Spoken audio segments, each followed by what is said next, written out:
నమస్తే, నేను రాజు. జనం మనం కార్యక్రమానికి స్వాగతం. చెరువులు మన ఉనికికి మూలాలు, మన అస్తిత్వానికి ప్రతీకలు. ఊళ్ళు పచ్చగా చల్లగా ఉండాలంటే చెరువులు నిండు కుండల్లా తొనికిసలాడాలి. కానీ తెలుగు రాష్ట్రాల ఉమ్మడి రాజధాని హైదరాబాద్ మాత్రం వేసవి రాకుండానే కొత్తలాడిపోతోంది.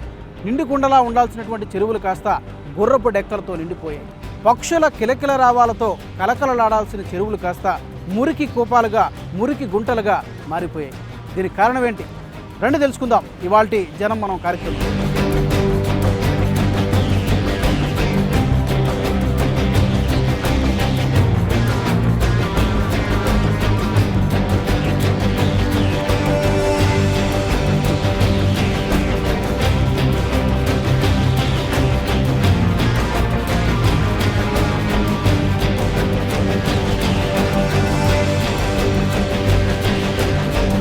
ఏ సరస్సుల భాగ్యనగరం మన హైదరాబాద్. అయితే కాలక్రమంలో మనిషి వికృత చేష్టలకి అవన్నీ కుచించుకుపోయి కనీసం వందల సంఖ్యలో కూడా లేకుండా పోయాయి. దక్షిణాదిలో రెండో ఊటీగా పిలుచుకునే మన హైదరాబాద్ నగరం వేసవి రాకుండానే బగబగ మండిపోతోంది. ఎందుకని?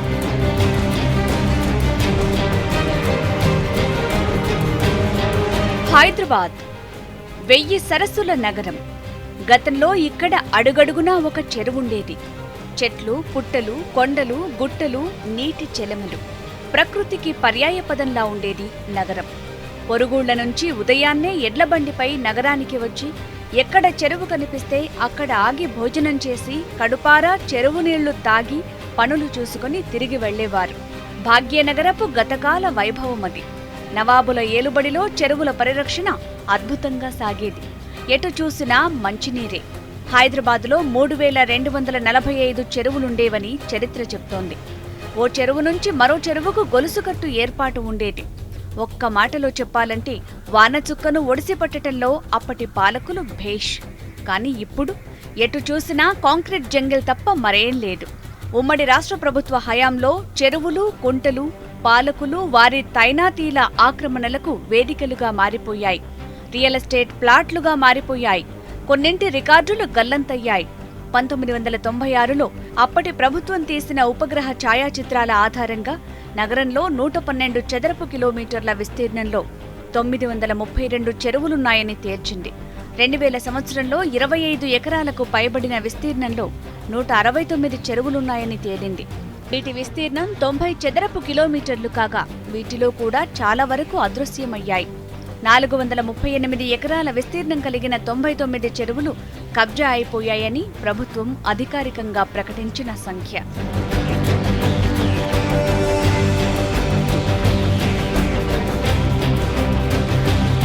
ఈ ఉన్న చెరువులైనా సరిగా ఉన్నాయా అంటే అవి కూడా అంతే. చెరువులను పరిరక్షించుకుంటామంటూ టీఆర్ఎస్ ప్రభుత్వం మిషన్ కాకతీయ పథకాన్ని అమల్లోకి తెచ్చింది. తెలంగాణ జిల్లాల వ్యాప్తంగా చెరువులను బాగు చేసింది. నగరం నుంచి ఊళ్లకు వెళ్లిన వారికి ఈ మార్పు స్పష్టంగా తెలిసింది. అంతెందుకు, మొన్న భారీ వర్షాలు పడినప్పుడు పూడిక తీసిన చెరువులన్నీ నీటితో నిండి కళకళలాడుతూ కనిపించాయి. వాననీటిని పూర్తి స్థాయిలో వినియోగించుకోగలిగాం. కానీ ఆ ప్రయత్నం నగరంలో మాత్రం చెయ్యలేకపోయాం. కారణం, నగరంలో సగం చెరువులు మాయమైపోయాయి. అడ్డగోలు ఆక్రమణలు, కబ్జాలతో కుంచించుకుపోయాయి. ఉన్న చెరువుల తీరు కదిపితే కంపు అన్నట్లుగా తయారైంది. చెరువులు పూడ్చేసి అపార్ట్మెంట్లు కట్టేయటంతో ప్రకృతి అసమతుల్యత దెబ్బతింది. నీటి వనరులు అడుగంటిపోయాయి. జనాభా పెరిగిపోయింది. అవసరాలు పెరిగిపోయాయి. చెరువులు ధ్వంసమైపోయాయి. వాస్తవ పరిస్థితిని గమనించటానికి మేడ్చల్ జిల్లాలోని 3 చెరువులకు నిలయమైన మల్కాజ్గిరి ప్రాంతాన్ని జనమనం టీం పర్యటించినప్పుడు ఏ చెరువు చూసినా గుండె చెరువయ్యే పరిస్థితే కనిపించింది.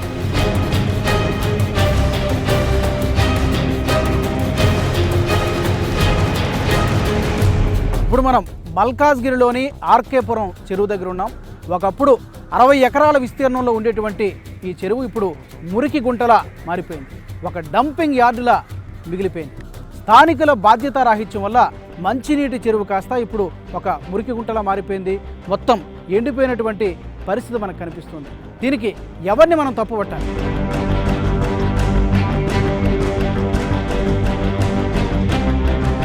మల్కాజ్గిరి దాదాపు 20 లక్షల జనాభా ఉండే ఈ ఏరియాలో ఉండటానికి 3 చెరువులున్నాయి. కానీ వీటిలో ఏ ఒక్కటి సరిగ్గా పూర్తి నీటితో నిండిలేదు. మీరు చూస్తున్నది రామకృష్ణాపురం చెరువు. పూర్తిగా గుర్రపు డెక్కతో నిండిపోయింది. 60 ఎకరాల విస్తీర్ణంలో ఉండే ఈ చెరువు ఇప్పుడు 20 ఎకరాలకు కుంచుకుపోయింది. ఈ ప్రాంతం వారికి ఒకప్పుడు ఇది మంచినీటి చెరువు. నేరేడ్మెంట్, మల్కాజ్గిరి, మౌలాలి, కాప్రా ఏరియాల ప్రజలకు ఈ నీరే ఆధారం. ఈ చెరువుకు వలస పక్షులు కూడా ఎక్కువగానే వచ్చేవి. కానీ ఇప్పుడు ఆక్రమణలు, కబ్జాలు, కాలుష్యం బారిన పడి చెరువు మొత్తం గుర్రపు డెక్క కమ్మేసింది. దోమల డెన్గా మారిపోయింది. డెంగ్యూ, మలేరియా రోగాల వ్యాప్తికి కేంద్రంగా మారిపోయింది.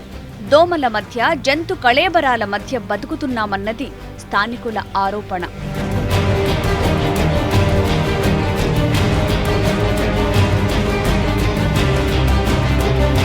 ఎంక్రోచ్మెంట్స్ అధికంగా జరిగి ఈరోజు ఇక్కడున్న చెరువుల్ని కూడా దాని విస్తరణ తగ్గిపోతుంది. ఇక్కడున్న ఈ యొక్క వాతావరణం, ఇక్కడున్న చెత్త చెదారం కానివ్వండి, ఇవన్నీ ఒక డంపింగ్ యార్డ్గా మారిపోయాయి. ఈరోజు దోమలు అనేది కేవలం వర్షాకాలమే పరిమితం కాలేదు. మీరు సమ్మర్ ఉన్నా, వింటర్ ఉన్నా, రైనీ సీజన్ ఉన్నా కూడా డెంగ్యూ లాంటివి, ప్రజల కష్టాలు ఏంటి, ప్రజలు ఏమి ఎదుర్కొంటున్నారని అడిగే నాథుడు ఈరోజు లేకుండా అయిపోయాడు. మరి ఈరోజు మేము ట్యాక్సులు ఎందుకు కడుతున్నాం? మేము ట్యాక్సులు కట్టి రోగాలు తెచ్చుకుంటున్నాం. ప్రతి ఏడాది అధికారులు వస్తారు, ఏవేవో కళ్ళబొల్లి కబుర్లు చెబుతారు. ఆ తర్వాత పత్తా లేకుండా పోతారు. ఈ చెరువు పునరుద్ధరణకు 10 కోట్లు ఖర్చవుతుందని లెక్కలు కట్టారు. 6 ఏళ్లుగా ఈ చెరువు పునరుద్ధరణ కబుర్లు నడుస్తూనే ఉన్నాయి. చెరువు ఆక్రమణకు గురవుతూనే ఉంది. చెరువు నీరు ఇంకిపోయి కుంచుకుపోవటంతో దీన్ని చెత్త డంపింగ్ యార్డుగా వాడేస్తున్నారు. ఈ ప్రాంతంలో గతంలో బోర్వెల్ వెయ్యాలంటే 100 అడుగులు తవ్వితే సరిపోయేది. కానీ ఇప్పుడు 1000 అడుగులు తవ్వినా నీటి చుక్క జాడే లేదు. ఆర్కేపురం చెరువు గురించి మేము అధికారుల దృష్టికి తీసుకొని వెళ్ళాము. నగర మేయర్ బొంతు రామమోహన్ గారు కూడా వచ్చి చూడటం జరిగింది, అది పర్యవేక్షించారు. దాని గురించి ఎస్టిమేషన్ అంతా వేసి మీకు కావాల్సిన నిధులు మేము మంజూరు చేస్తామని మాకు మాట ఇచ్చారు. ప్రస్తుతం మనం ఆర్కేపురం చెరువు దగ్గర ఉన్నాం. ఇక్కడ చెరువు అంతా కూడా గుర్రపు డెక్కతో నిండిపోయింది, దుర్గంధంతో కంపు కొడుతుంది. ఇక్కడ చాలామంది స్థానికులు చాలా సంవత్సరాల నుంచి ఇక్కడే ఉన్నారు. మరి వాళ్ళు పడుతున్నటువంటి ఇబ్బందులు ఏంటో నేను చెప్పడం కంటే వాళ్ళ మాటలో తెలుసుకుంటే బాగుంటుంది. ముందుగా చెప్పండి, మీరు ఎంతకాలంగా ఈ చెరువుని ఎన్ని సంవత్సరాల నుంచి చూస్తున్నారు? ఒకప్పుడు ఎలా ఉండేది, ఇప్పుడు ఎలా ఉంది? 30 ఏళ్ల నుంచి చూస్తున్నాము. అప్పుడు అసలు ఇలా ఒక చెట్టు అంటూ ఉండేది కాదు, ఓన్లీ లైట్గా వాటర్ ఉండేది. ఇదేం పెద్ద కష్టమైన పని కాదు. ఒక 1 వీక్ దీని మీద, ఈ లోకల్ పబ్లిక్ మీద 1 వీక్ కూర్చొని జిహెచ్ఎంసీ వాళ్ళని పిలిపించి, చేతిలో ఉంది పవర్, ఫండ్స్ ఉన్నాయి, ఫండ్స్ లేవు కదా, కార్పొరేట్ ఫండ్ ఉంది, ఎంపీ ఫండ్ ఉంది, ఎమ్మెల్యే ఫండ్స్ ఉన్నాయి. ఇన్ని ఫండ్స్ ఉన్నాక అవి ఏం జరుగుతుంది? ఈ కాకతీయ మిషనే కానీ ఏదైనా కానీ, మైనంపల్లి హనుమంతరావు గారు వచ్చారు, మల్లారెడ్డి గారు వచ్చారు, కొంత రామ్మోహన్ గారు వచ్చి చూడలేదని కాదు, కార్పొరేటర్ ఒకసారి వచ్చి పోవడం చర్యలు లేదు. ఏం లాభము అంటే పేపర్ వర్క్, ప్రెస్ వర్క్ తప్పించి ఫ్యూచర్లో మాకు ఏదైనా జరుగుతుంది అనే ఇంప్లిమెంటేషన్ లేని చూసి లాభం ఏంది? కేసీఆర్ గారు ప్రభుత్వం బాగుంది అంటే ఇంకా ఇది కనిపిస్తుంది మనకు ఒక సాక్ష్యం. ప్రభుత్వం కేసీఆర్ గారు బాగున్నారు కాదనట్లే, కానీ ఆయనకున్న క్యాబినెట్ కూడా బాగుండాలి కదా నెక్స్ట్ ఫర్దర్ ముందుకు పోవడానికి. ఆయన కింద కేటీఆర్ గారు తీసుకున్నారు జిహెచ్ఎంసీ ఎలక్షన్స్ ఇన్ఛార్జ్. 100 సీట్లు గెలిపించుకుంటాను, హ్యాట్స్ ఆఫ్ టు హిమ్, గెలిపించుకున్నాడు. తర్వాత ఏ ఒక్క కార్పొరేటర్ అయినా ఏ ఒక్క ఏరియాలోనైనా మీరు చూడండి, ఏ ఏరియాలోనైనా రోడ్డు సమస్యలు అయితే విసుగొచ్చేసింది మాట్లాడి. మీరు పడుతున్న ఇబ్బందులు ఏంటి? మరి ఇబ్బంది ఈ దోమలతో చాలా బాధపడుతున్నాము. మురికి వాసన వేరే చాలా ఉన్నది. నీళ్ళు కూడా మంచిగా వస్తలేదు, వాటర్ కూడా ఇంత గలీజ్ వాసన అంటే రాత్రి పూట నిద్ర ఉండదు మాకు, అంతగానో మురికి ఉన్నది. ఈ బస్సులు అయితే ఎవరు ఏ చర్య చూడడానికి ఎవరు రాలేదా? కార్పొరేటర్ గానీ వస్తలేరు, వస్తున్నారు, వచ్చి వెళ్ళిపోతున్నారు, ఎవరు ఏం చేస్తలేరు. ఈ బస్సులో ఒక లీడర్ కూడా లేరు. వచ్చేటోళ్ళకి అందరికి మేము దోమల విషయమే చెప్తాం, వచ్చేటోళ్ళకి అందరికి ఈ చెరువు విషయమే చెప్తాం. మా పూరలు వస్తారు కదా మందులు కొట్టడానికి, వాళ్ళకి చెప్తాం ఏమయ్యా ఇది ఇట్లా ఉంటుంది, మనుషులు సస్తున్నారు, ఇక్కడ ఇంత ఘోరంగా ఉన్నది, ఈ బస్తీది ఎవరు పట్టించుకోరు అంటే కార్పొరేటర్ దగ్గర ఆయన ఏమంటే తెలుసా, ఈ బస్తీలో వచ్చే బదులు అక్కడ ఉండేదే బెటర్ అంటది. అంత ఇదిగా ఈ బస్తీ అడ్డమైన బస్తీ అంటది ఆయన. మొదట్లో ఈ చెరువు ఎలా ఉండేది, ఇప్పుడు ఎలా ఉంది చెరువు? అప్పుడంటే మొత్తం ఎండాకాలం మొత్తం ఎండిపోతుండే ఈ చెరువు అంతా, మొత్తం ఏం డ్రైన్ వాటర్ గిటర్ లేకుంటుండే. ఇప్పుడు ఏం డంప్ చేసింది కదా, ఈ వాటర్ అట్లనే ఉంటుంది.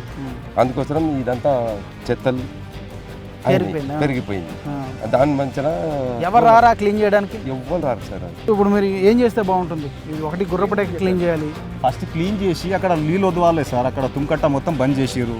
ఆ కాలనీ ఖరాబ్ అవుతుంది అనేసి వాళ్ళది మొత్తం పాలసీ, అది మొత్తం పొలిటికల్ హోల్డ్ పెట్టేసి ఆ కాలనీ నీళ్ళు మొత్తం బ్లాక్ చేయగానే ఇక్కడ మొత్తం స్టోరేజ్ అయిపోతుంది నీళ్ళు. లేకుంటే ఎండాకాలం వస్తే మేము ఇక్కడ మొత్తం ఆడుతుండే గ్రౌండ్ లెక్క అయిపోతుండే. ఇది ఓన్లీ ఒక సింగిల్ లేన్ వస్తుండే ఆ కాలనీ నుంచి. కానీ ఇప్పుడంటే అది నీళ్ళే పోతలేదు. ఇక్కడ పోతుంది సార్, అంతా డ్రైనేజ్ నీళ్ళే జమ అవుతుంది కదా. ఇక్కడ మీరు చూస్తున్నది సఫిల్గూడ చెరువు. ఒకప్పుడు మినీ ట్యాంక్ బండ్ అనేవారు. స్వచ్ఛమైన నీటితో కలకలలాడాల్సిన చెరువు కాస్త దుర్గంధంతో వ్యర్థాలకు కేర్ ఆఫ్ అడ్రస్గా మారిపోయింది. బ్యూటిఫికేషన్ పేరుతో చేసిన ఖర్చంతా ఏవైందో తెలియదు. పరిసరాల పట్ల ఇంత బాధ్యత రాహిత్యం సరైందేనా?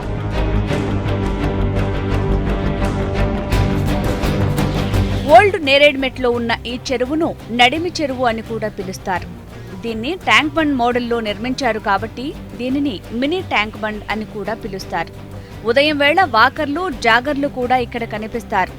కాలక్రమంలో ఈ చెరువు కూడా ఆక్రమణల బారిన పడింది. పరిశ్రమల వ్యర్థ కాలుష్యాల వల్ల ప్రమాదకర స్థాయిలో సీసం కూడా వచ్చి చేరుతోంది. ఇక్కడ భూగర్భ జలవనరులు కూడా కలుషితమైపోయాయి. చెరువు నుంచి దుర్గంధం వెలువడుతోంది. చల్లదనం కరువైంది. చెరువు కుంచించుకుపోతున్నా అధికారులు చోద్యం చూస్తున్నారు. డ్రైనేజ్ వాటర్స్ మొత్తం హౌసెస్ నుంచి అంతా దాంట్లో మొత్తం ఇందులో వస్తుంది. బ్రాకిష్ వాటర్ కంప్లీట్గా ఆ కార్నర్లో పోయి చూసారంటే విపరీతమైన దోమలు, స్మెల్. ఆ స్మెల్ వల్ల ఏమిటంటే వాకింగ్ చేసే వాళ్ళకి, ఇక్కడ పోయే వాళ్ళకి కూడా ఈ హెల్త్ హజార్డ్. మిషన్ కాకతీయ పరిధిలో ఉన్న ఈ చెరువు సంరక్షణ 2 అధికార కేంద్రాల మధ్య చిక్కుకుపోయింది. వీళ్ళనడిగితే వాళ్ళనడగాలంటారు, వాళ్ళనడిగితే వీళ్ళనడగమంటారు. ఇలా ఫుట్బాల్ ఆడుకుంటున్నారు. మినీ ట్యాంక్ బండ్కు వాకింగ్కు వచ్చేవారు ఈ చెరువును చూసి ముక్కు మూసుకుంటున్నారు. అధికారుల నిర్లక్ష్యం ఓ పక్క, స్థానికుల బాధ్యతారాహిత్యం మరో పక్క. వెరసి నిక్షేపం లాంటి చెరువు మురికి గుంటలా మారిపోయింది. ఇప్పుడు మనం బండ్ల చెరువు దగ్గర ఉన్నాం. ఒకప్పుడు ఈ చుట్టుపక్కల చాలా గ్రామాలకు తాగు, సాగునీరు అందించినటువంటి ఈ చెరువు ఇప్పుడు ఆక్రమణలతో, కబ్జాలతో బక్కచిక్కిపోయింది. బ్యూటిఫికేషన్ ప్రాజెక్టులన్నీ కూడా పడకెక్కేశాయి. ఈ చుట్టుపక్కల చాలా ప్రాంతాలకు ఈ చెరువు ఇప్పుడు ఓ డ్రైనేజీ గొట్టంలా మారిపోయింది. ఫలితం ఓ మంచినీటి చెరువు కాస్త మురికి గుంటలా మారిపోయింది. మీరు చూస్తున్న బండ్ల చెరువు అసలు సామర్థ్యం 102 ఎకరాలు. ఆక్రమణలు, కబ్జాలు పోను మిగిలింది 50 ఎకరాలు. ఇక్కడ విచిత్రం ఏంటంటే FTL పరిధిలోనే 550 భవనాలను క్రమబద్ధీకరించేశారు. చెరువు చుట్టుపక్కల నిర్మాణాలకు అనుమతించరాదన్న నిబంధనలు ఉన్నా గత ప్రభుత్వాలు, GHMC అధికారులు ఇష్టానుసారం అనుమతించేశారు. బఫర్ జోన్ అంటే లెక్కలేదు. FTL అడ్రస్సే లేదు. ఇక్కడ కొన్ని FTL మార్కింగ్స్ ఇళ్ల మధ్యలో ఉన్నాయి. ఇళ్లను చెరువు మధ్యలో కట్టేశారనుకోవటానికి ఇంతకంటే తార్కాణం కావాలా? హైదరాబాద్ మెట్రోపాలిటన్ డెవలప్మెంట్ అథారిటీ చెరువుల పరిరక్షణ కమిటీ జాబితాలో ఈ చెరువు ఉంది. 2014లో GHMC ఈ చెరువును సర్వే చేసింది. అప్పటికి 35 ఎకరాల విస్తీర్ణానికి కుంచించుకుపోయింది. ఒకప్పుడు ఈ చెరువు నుంచి వ్యవసాయానికి నీరు వాడుకునేవారు. చుట్టుపక్కల గ్రామాలకు తాగునీటిని కూడా అందించింది. ఇక చలికాలంలో అయితే వలస పక్షులకు ఇది ఆవాసంగా ఉండేది. రకరకాల చేపలు ఈ చెరువులో తడతల్లాడుతూ కనిపించేవి. గతంలో TDP ప్రభుత్వ హయాంలో బండ్ల చెరువు సుందరీకరణ పనులు కొంతమేర జరిగాయి. కానీ ఆ తరువాతే సీన్ మారిపోయింది. అపార్ట్మెంట్లు, అక్రమ నిర్మాణాలు, కబ్జాలు. వెరసి ఈ ప్రాంతంలో కట్టిన ఇళ్లన్నింటికీ ఈ చెరువే డ్రైనేజీ గొట్టం. వాడకం నీరు, మురుగునీరు, సెప్టిక్ ట్యాంకు నీరు అన్నీ ఈ చెరువులోనే కలిపేస్తున్నారు. చుట్టుపక్కల కాలనీలు చెత్తా చెదారాన్ని ఇందులోనే పడేస్తున్నారు. దాంతో భూగర్భ జలాలు పూర్తిగా నాశనమైపోయాయి. ఒకప్పుడు వలస పక్షులకు ఆవాసమైన ఈ ప్రాంతం ఇప్పుడు కంపుకొట్టే మురికి గుంట. ఇక్కడి జనం అనారోగ్య సమస్యలతో అష్టకష్టాలు పడుతున్నారు. ప్రస్తుతం ఈ చెరువు మొత్తం గుర్రపు డెక్కతో నిండిపోయింది. చెరువు దాని అసలు రూపును కోల్పోయి పూర్తిగా నాశనం కావటంతో అందులో జలచరాలేవీ బతకలేదు. ప్రస్తుతం మనం మల్కాజ్గిరి ఏరియాలో ఉన్నాం. ఈ ఏరియాలో ఉన్నటువంటి 3 చెరువులు కూడా ఎండిపోయి వట్టిపోయాయి. ఇక్కడ నీళ్లు లేకపోయినా కూడా మండు టెండలో ముప్పు తిప్పలు పెడుతున్నాయి. ఇక్కడ ఉన్నటువంటి స్థానికులందరినీ కూడా వ్యర్థాలతో కంపు కొడుతున్నాయి. ఇక్కడ ఉన్నటువంటి చెరువులు పందులకు ఆవాసాలుగా మారిపోతున్నాయి. ఇక్కడ మనతో పాటు చాలామంది స్థానికులు ఉన్నారు. మరి వాళ్ళు పడుతున్నటువంటి ఇబ్బందులు ఏంటి, ఈ చెరువుల వల్ల అనేది మనం వాళ్ళ మాటలో తెలుసుకుంటే బాగుంటుంది. వాళ్ళతో ఒకసారి మాట్లాడదాం. సార్ చెప్పండి, మీరు ఎంతకాలంగా ఈ చెరువుని ఎక్కడ చూస్తున్నారు? 7-8 ఏళ్ల నుంచి మా లాఫింగ్ క్లబ్ యాక్టివిటీ జరుగుతుందండి. ఈ 7-8 ఏళ్ల నుంచి డైలీ 365 డేస్ మేము వచ్చి ఇక్కడ ఎక్సర్సైజులు ఇవి చేస్తుంటాం. కాబట్టి అప్పటి నుంచి ఈ సమస్యలన్నీ చూస్తున్నాము. మెయిన్గా ఈ వాటరు స్టాక్ కావడంతో డ్రైనేజ్ వాటర్ ఇవంతా డర్టీ స్మెల్ వస్తుంది. దీనికి వాటర్ ట్రీట్మెంట్ ప్లాంట్ ఏదో పాత అవుట్డేటెడ్గా ఉంది. అది లేకపోవడం వల్ల ఇక్కడ సమస్యలు సాల్వ్ కావడం లేదని చెప్తున్నాను. ఉందా అసలు ప్లాంట్ ఉందా? ప్లాంట్ ఉందండి, హెచ్ఎండబ్ల్యూఎస్ వాళ్ళ కంట్రోల్లో ఉంది. ఇక్కడ డిస్ప్యూట్ ఏంటంటే హెచ్ఎండబ్ల్యూఎస్ కంట్రోల్లో ప్లాంట్ ఉంది, హెచ్ఎండిఏ వాళ్ళు ఈ పార్క్ ఆర్గనైజ్ చేస్తున్నారు. సో ఈ డిఫరెన్స్ ఆఫ్ డిపార్ట్మెంట్స్ ప్రాబ్లం వల్ల కూడా అది యాక్టివేట్ కావడం లేదు. ఇక్కడ సమస్య ఏంటంటే ఈ చెరువులో అండి అటు వెళితే ఆ మత్తడి భాగంలో మొత్తం వెళ్ళిపోతాయి నీళ్ళు, ఏముండవు. కొద్దిగా నీటి మట్టాన్ని పెంచితే ఇక్కడ ఇళ్ళన్నీ మునిగిపోతాయి. సో అక్కడ పొలిటికల్ ఇన్వాల్వ్మెంట్ అయ్యి ఏం చేశారంటే మత్తడిని సాఫ్గా చేశారు. అంటే చెరువు ఉన్నా ఒకటే లేకున్నా ఒకటే అనే స్థితిలోకి వచ్చారు. ఎందుకంటే అక్కడ వాటర్ స్టోర్ కాదు, కొద్దిగా స్టోర్ అయిందనుకోండి వాళ్ళకి నీళ్ళు వస్తాయి. అవన్నీ ఎంక్రోచ్మెంట్స్. చెరువు కుచించుకుపోయింది. చెరువు కుచించకపోలే, చెరువులో నీళ్ళు లేకుండా చేశారు. ఇంకా అక్కడ చెరువు ఉన్నా ఒకటే లేకున్నా ఒకటే. వినాయకుని పూజ అయినా లేకుంటే తద్దినాలైనా ఇంకేదైనా కానీ పూలు తీసుకొచ్చి ఇందులోనే మనం చూస్తుంటే ఇక్కడనే పడేస్తారు. మీరు చెప్పండి, మీరు ఎంతకాలంగా ఇక్కడ ఉంటున్నారు? ఈ చెరువుని ఎప్పటి నుంచి చూస్తున్నారు? ఒకప్పుడు ఎలా ఉండేది, ఇప్పుడు ఎలా తయారైంది పరిస్థితి? ఫస్ట్గా మీ హెచ్ఎంటీవీ వాళ్ళకు ధన్యవాదాలండి.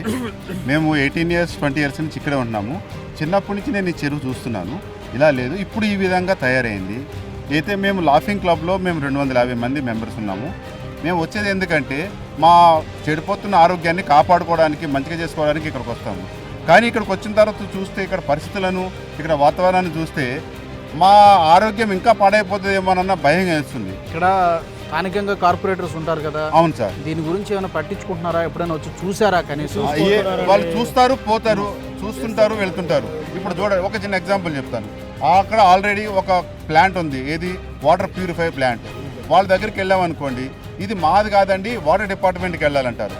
వాటర్ డిపార్ట్మెంట్ అంటారు, ఈ ప్లాంట్ రన్ చేసే బాధ్యత మాది కాదండి, మున్సిపాలిటీ వాళ్ళు అంటారు. మున్సిపాలిటీ వాళ్ళకి వెళ్ళామనుకోండి, ఈ ప్రాబ్లం మాకు చెప్తే ఎలాగండి, జిహెచ్ఎంసీ ఆఫీస్ మెయిన్ ఆఫీస్కి వాళ్ళు వేస్తేనే అలా. అంటే ఆ ప్రాబ్లం సాల్వ్ చేయడానికి ఎవరు ముందుకు రారండి.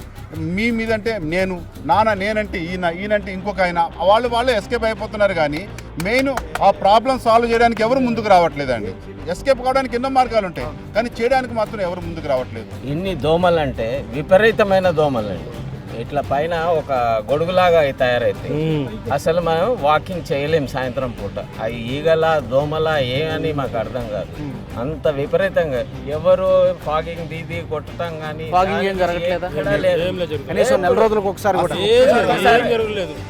రాత్రి నేను వచ్చాను, ఈవెన్ నడవడానికి చూశాను, చీకటి ఒక్క లైట్ లేదు సార్ ట్యాంక్ బండ్ మీద. రాత్రి నేను వచ్చాను 83, 84 వచ్చి ఈత కొట్టి ఇంట్లోకి నేను బిందెలు తీసుకుంటే నీళ్ళు తీసుకోవద్దు ఇంటికి. నేను అంత మంచిగా కూడా వాడదు. ఇప్పుడు వాసన, కంపు వాసన, ముక్కు మూసుకోవాల్సి వస్తుంది.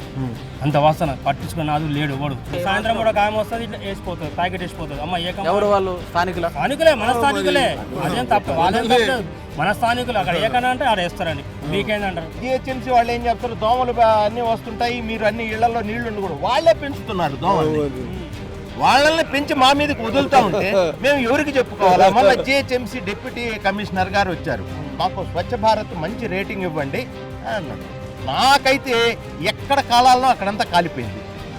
ఒకవైపు చూస్తూ నన్ను ఇంకా స్వచ్ఛ భారత్కు మంచి రేటింగ్ ఇవ్వమంటే ఐఎమ్ ప్రొటెస్టింగ్ ఇట్ అని చెప్పేసి వీళ్ళందరూ ఇట్నే నన్ను అడ్డుపడతా ఉన్నా కానీ నేను కింద పడి పడుకున్నా. I'm protesting it. ఇలాగ మీడియాలో హైలైట్ చేయక దాన్ని వాళ్ళకి ఆనటం లేదు. మేము చెప్పేది పబ్లిక్ చెప్పేది వాళ్ళకి ఆనందం మందం అయిపోయింది. ఏం చేస్తాం? సెక్షన్ ఆఫీసర్ వస్తారు, అది అన్నీ విని తర్వాత లాస్ట్ చెప్తారు మా దగ్గర ఇంకా బడ్జెట్ రాలేదు సార్ వచ్చినట్టు. ఇది వాళ్ళ యొక్క యూజువల్ మాట. పొల్యూషన్ ప్లాంట్ కట్టించారు 2,78,00,000. స్టార్టింగ్లో చాలా బాగుంది. తర్వాత ఇప్పుడు ఒక 8 years మొదట్లో బాగా పనిచేసింది. ఇప్పుడు ఎలా ఉంది? ఇప్పుడు అసలు బాగుంటుంది. వాటర్ అంతా చెడిపోయింది. పొల్యూషన్ పనిచేస్తలేదు, సగం పనిచేస్తుంది, సగం పనిచేస్తలేదు. మిగతాదంతా డ్రైనేజ్ అంతా దీనికి వదిలేస్తాం. చెప్పండి అమ్మా, ఒకప్పుడు మీరు ఇంతకు ముందు ఇక్కడికి వచ్చామని చెప్తున్నారు, మళ్ళీ ఈ మధ్య గత 6 నెలల నుంచి ఇక్కడికి వస్తున్నామని చెప్తున్నారు కదా. అప్పుడు చెరువు పరిస్థితి ఎలా ఉండేది, ఇప్పుడు ఎలా ఉంది? అప్పుడు బాగుందండి, ఇప్పుడు మరీ పొల్యూట్ అయిపోయిందండి.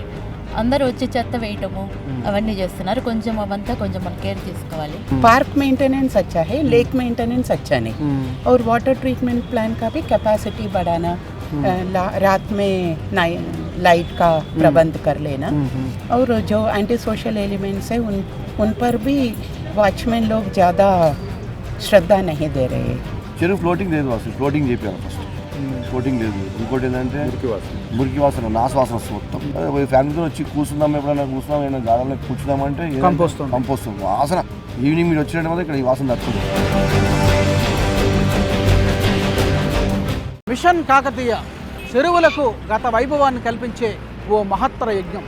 ఊళ్ళల్లో చెరువుల ఉనికిని కాపాడినటువంటి ప్రభుత్వం హైదరాబాద్లో ఎందుకు ఆ పని చేయలేకపోతుంది? జిల్లాల్లో విజయవంతమైనటువంటి మిషన్ కాకతీయ మన నగరంలో ఎందుకు విఫలమవుతోంది? లోపం ఎక్కడుంది? మిషన్ కాకతీయ చెరువులకు గత వైభవం కల్పించే ఒక మంచి కార్యక్రమం.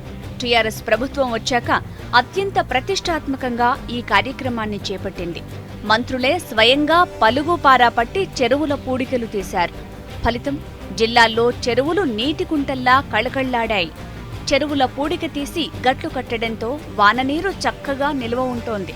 మొన్న భారీ వర్షాలు కురిసినప్పుడు ఆ చెరువులన్నీ నిండాయి. మత్తడి పొంగిపొర్లి చేపపిల్లలు కూడా తుళ్ళుతూ కనిపించాయి. జిల్లాల్లో ఇంత బాగా అమలైన పథకం రాజధానిలో అమలు కాకపోవటానికి కారణమేంటి? వాటర్ లెవెల్ కావాలంటే మిషన్ కాకతీయ చేస్తే లెవెల్ ఎక్కువ అవుతుంది. ఇంతవరకు పెట్టలేదు, లెవెల్ ఎక్కువ చేయలేరు అన్నమాట. అక్కడ ఈ లెవెల్ అడుగుతుంది కదా, మిషన్ కాకతీయ చేస్తే డెప్త్ ఎక్కువ అయిపోతుంది. వాటర్ మనకు కారణం సింపుల్. రాజధానిలో ప్రతి చెరువుది ఓ కథ, గుండె చెదిరే వ్యథ. అడుగడుగునా అక్రమ నిర్మాణాలు, ఆక్రమణలు, కబ్జాలు. ఎన్ని నిర్మాణాలని కూలగొట్టగలరు? ఎందరికని నోటీసులివ్వగలరు? జీవోలతో క్రమబద్ధీకరించిన ఇళ్లు కొన్ని. అవసరమైతే కోర్టు తలుపు తట్టే అవకాశం ఉండనే ఉంది. ఇక చెరువుల పరిరక్షణ ఎలా సాధ్యం? పోనీ ఉన్న చెరువులైనా కాపాడుకుందామా అంటే ఇటు మనది బాధ్యతారాహిత్యమే. చెత్తంతా అదే చెరువులో వేసేస్తున్నాం. గుర్రపు డెక్కతో నిండిపోతున్నా అదే నిర్లక్ష్యం. చెయ్యి కలిపి ఒక సంఘంగా ఏర్పడి శ్రమదానంతో చెరువుల పూడికతీత చెయ్యలేమా? సామాజిక బాధ్యతగా ఇంటికొకరు పలుగు పారతో ముందుకొస్తే మన చెరువులను మనం కాపాడుకోలేమా? అందుకు తగ్గ అనుమతులు ప్రభుత్వం నుంచి తెచ్చుకోలేమా? లేదా పూడికతీత కోసం ప్రభుత్వంపై ఒత్తిడి తేలేమా? ఇక్కడ అందరూ డట్టి అయిపోతుంది అంటున్నారు. ఎలా అవుతుంది? మనలాంటి వాళ్ళమే వచ్చి ఇదిగో చెత్త వేస్తున్నారు. చెత్త ఇంట్లోంచి తీసుకొచ్చి స్కూటర్ మీద వచ్చి ఇక్కడ వేసేసి ఇక్కడ ఎక్సర్సైజ్ చేసి వెళ్ళిపోతారు. నీళ్ళలోంచి చెత్త పుట్టదు. మనం చెత్త వేస్తున్నాం, మళ్ళీ వాసన వస్తుంది, దుర్గంధం వస్తుంది అంటే మనం వేస్తున్నాం కాబట్టి వస్తుంది. ముందు ప్రజల్లో ఇంగిత జ్ఞానం, ఆలోచన శక్తి. మన ఏరియాలని మనం పరిశుభ్రంగా ఉంచుకోవాలి. మనం ఉండేటువంటి మన ఇంట్లో ఎంత పరిశుభ్రంగా ఉంచుకుంటామో చుట్టుప్రక్కల వీధులు, అలానే సిటీ ఏరియాలు. సిటీలో వెళుతూ రోడ్లన్నీ ఉమ్ములు చేస్తారు. రోడ్లో వాళ్ళ ఇంట్లో ఉమ్ములుసుకుంటారా? మన పరిసరాలే ఇంత చెత్తగా ఉంటే ఇక భూగర్భ జలాలు ఎలా మెరుగుపడతాయి? హైదరాబాద్ అభివృద్ధి ఒక తీరు తెన్నులో జరగకపోవటమే ఇన్ని అనర్థాలకు కారణమైంది. నగర జీవన చిత్రం దారుణంగా దెబ్బతింది. జీవ వైవిధ్యం సర్వనాశనమైపోయింది. చెరువులు మురికి కూపాల్లా మారటంతో పక్షిజాతులు కనుమరుగైపోయాయి. అందుకే మార్చి రాకుండానే మలమలా మాడిపోతున్నాం. వేసవికి ముందే ఎండ దెబ్బకు కుదేలవుతున్నాం. ప్రకృతిని రక్షించుకుంటేనే మనం బాగుండేది. కానీ ప్రకృతిని ధ్వంసం చేసి మనం హాయిగా బతకాలనుకోవటం మూర్ఖత్వం కాదా? కూర్చున్న కొమ్మనే నరుక్కుంటే ఇక బతికేదెలా? 1000 సరస్సుల భాగ్యనగరంలో చివరికి కనీసం 100ల సంఖ్యలోనైనా చెరువులు, కుంటలు మిగులుతాయా? భూతాపం అపారంగా పెరిగిపోయి వేసవి రావడానికి ముందే వాతావరణం బగబగలాడడానికి కారణం చెరువుల పరిరక్షణ సరిగా లేకపోవడమే.